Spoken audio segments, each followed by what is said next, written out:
Alright, everybody, the topic for today is, we're going to take a look at how the story you're writing.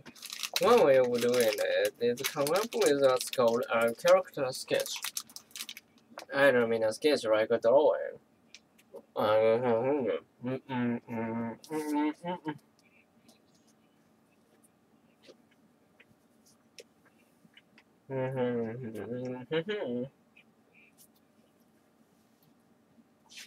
We don't just prove them from the thin air, we don't create them out of nothing. We base them consciously or unconsciously.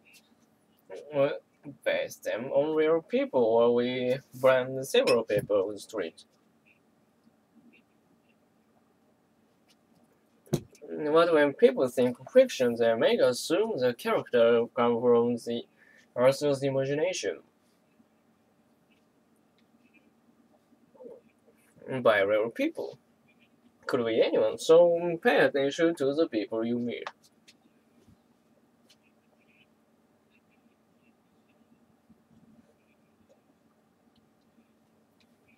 Your cousin was always in a dangerous situation. We praying from reality, gathering big and visit real people. Behavior or characteristics or a starting point as you begin your character. Here is what you should think doing first. When you begin to formulate the story, make a list of interesting people you know or have observed. Consider why they are unique or annoying. Then make notes about their unusual or dominant attribute.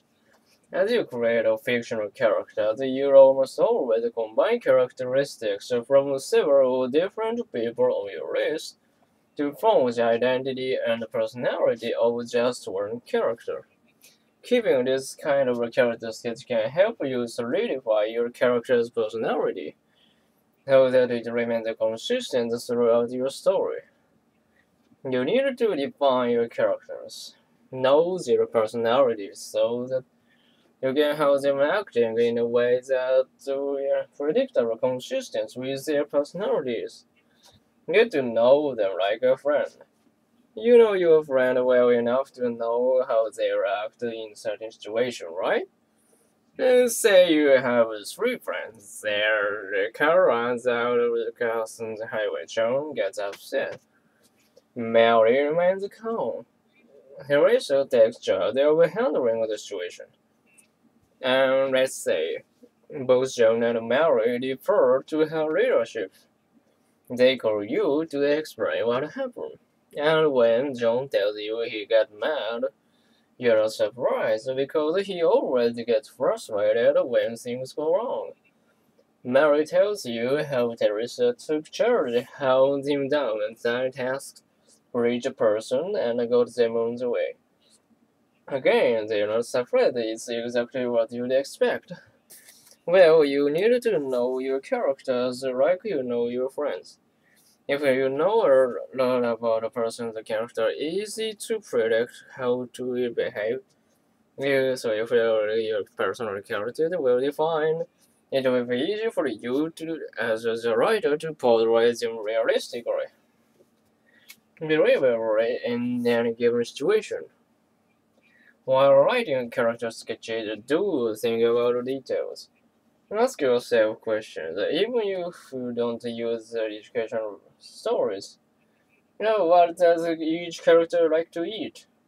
What setting does each prefer? The mountains, the city. What about educational background? Their reaction to success or defeat? Write it all down. But here I need your ever possible pitfall. Don't make your character into a stereotype.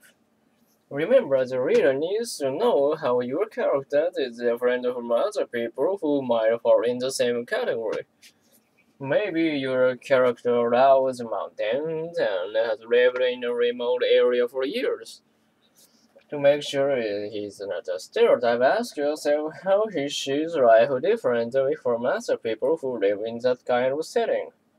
Be careful not to make him into the cliché or the ragged mountain dweller.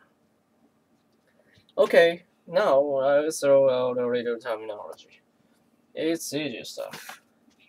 Major characters are sometimes called round characters.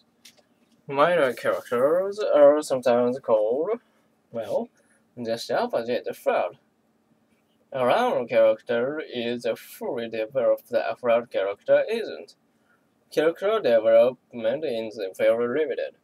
The third character tends to serve mainly as a motivating factor. For instance, you introduce a third character who has experienced some sort of defeat, and then your round or your main character who loves success and love to show off who counts and both are succeeding, and jokes about the third character's defeat in front of others. Humiliates the other guy.